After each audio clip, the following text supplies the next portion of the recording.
আগের বছরগুলোতে এজেন্সিগুলোর ক্ষেত্রে হজ যাত্রীর কোটা ছিল সর্বনিম্ন ১০০ থেকে সর্বোচ্চ ৩০০ জনের। সৌদি সরকারের নিয়ম পরিবর্তনের প্রেক্ষাপটে গত ২৯ ডিসেম্বর সর্বনিম্ন কোটা করা হয় ৫০০। তবে হঠাৎ করেই ৪ জানুয়ারি এজেন্সি প্রতি ১,০০০ জনের কোটা দিয়ে বিজ্ঞপ্তি দেয় ধর্ম মন্ত্রণালয়।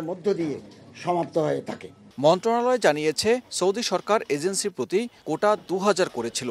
এর বিপরীতে বাংলাদেশের পক্ষ থেকে এজেন্সির প্রতি কোটা ২৫০ করার প্রস্তাব দেওয়া হয়। কিন্তু সৌদি সরকার সর্বনিম্ন ১,০০০ জনের অনুমোদন করেছে। এক্ষেত্রে ধর্ম মন্ত্রণালয়ের কোনো সংশ্লিষ্টতা না থাকায় নির্দেশনা মেনেই কাজ করতে হবে এজেন্সিগুলোকে।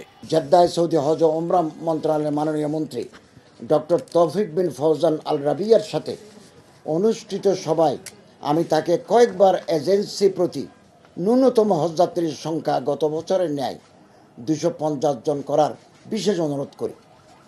আমার পুনঃ অনুরোধের প্রেক্ষিতে তিনি বিষয়টি বিবেচনার আশ্বাস দেন।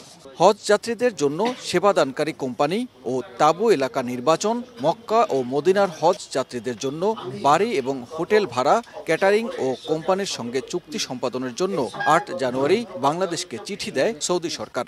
এসব কাজ সম্পাদনের সময় বেঁধে দেওয়া হয় ১৪ ফেব্রুয়ারি পর্যন্ত। উপদেষ্টা জানালেন, হজ চুক্তি সম্পাদনের জন্য শুক্রবার সরকারের একটি প্রতিনিধি দল যাবে সৌদি আরবে। বাংলাদেশে হজ এজেন্সি প্রতি সর্বনিম্ন কোটা ৫০০ জন করার আবেদন সৌদি হজ ও উমরা মন্ত্রণালয়ের সুনির্দিষ্ট কমিটি কর্তৃক অনুমোদন করা হয়নি।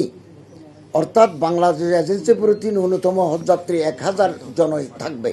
এদিকে সকালে ঢাকা রিপোর্টার্স ইউনিটিতে সংবাদ সম্মেলন করে হাব সদস্যরা কোটা ৫০০ জনে রাখার দাবি জানান। বলেন, বর্ধিত কোটা অযৌক্তিক, যা পূরণ করা সম্ভব নয়। তাদের দাবি না মানলে হজ কার্যক্রম বাতিলের হুঁশিয়ারিও দেয়া হয় সংবাদ সম্মেলনে।